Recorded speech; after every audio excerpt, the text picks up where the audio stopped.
the former president left the White House with sensitive Russia-related documents, which he claims need to be preserved in order to protect him from his enemies. The 76-year-old, who served as the 45th President of the United States, claimed that these sensitive documents would expose a deep state plot against him. According to sources, Trump told several people working in and outside the White House that he was concerned Joe Biden's incoming administration, or the deep state, would supposedly shred, bury, or destroy the evidence that Trump had somehow been wronged. In reaction to the latest developments concerning the former president, which have been ongoing since the FBI searched and found a hoard of government documents at his Mar-a-Lago residence, 82-year-old monthly Python legend John took to social media, sharing his views with his 5.7 million followers. "I'm hoping that even the very, very stupidest people will have a hard time swallowing this one," he wrote, responding to a tweet from Rolling Stone editor-in-chief Noah Schachtman, featuring a headline from the publication that read, "Trump told his White House team he needed to protect Russiagate documents," which he called his evidence of a deep state plot against him. With nearly 6 million followers on Twitter alone, it is unsurprising that every time John tweets, he conjures up conversation, mockery and debate in the comments section.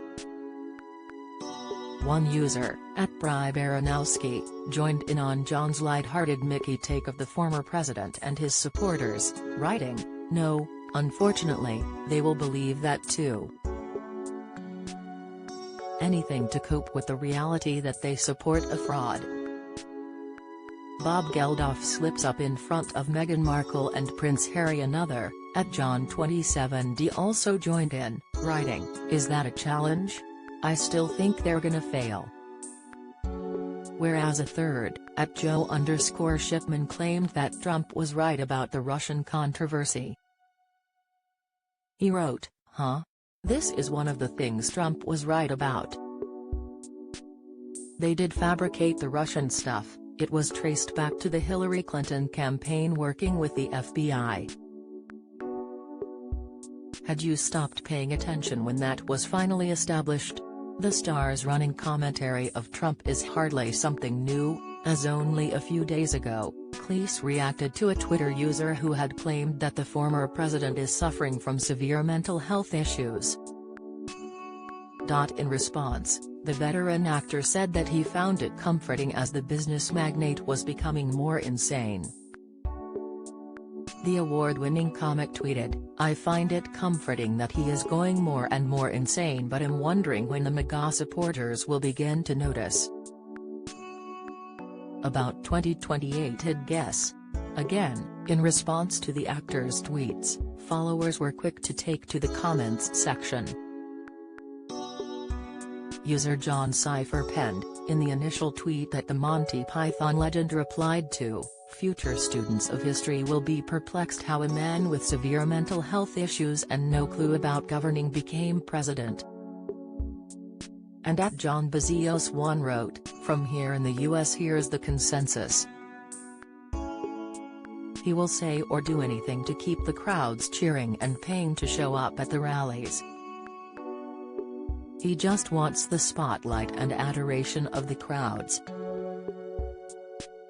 They both love feeding each other's grievance and they will never abandon each other." It is not just American politics that John takes a swipe at. The once-ranked second-best comedian ever, according to a 2005 Channel 4 poll, has also commented largely on British politics, particularly the newly appointed Prime Minister Liz Truss. Liz Truss, 47, beat Rishi Sunak, 42, in the race to become Boris Johnson's successor on Monday's result, in which she won 57% victory over her rival Rishi Sunak's 43%. Taking to his Twitter page to comment on the result, John tweeted, "Liz Truss says that it's an honor to be elected leader of the Conservative Party.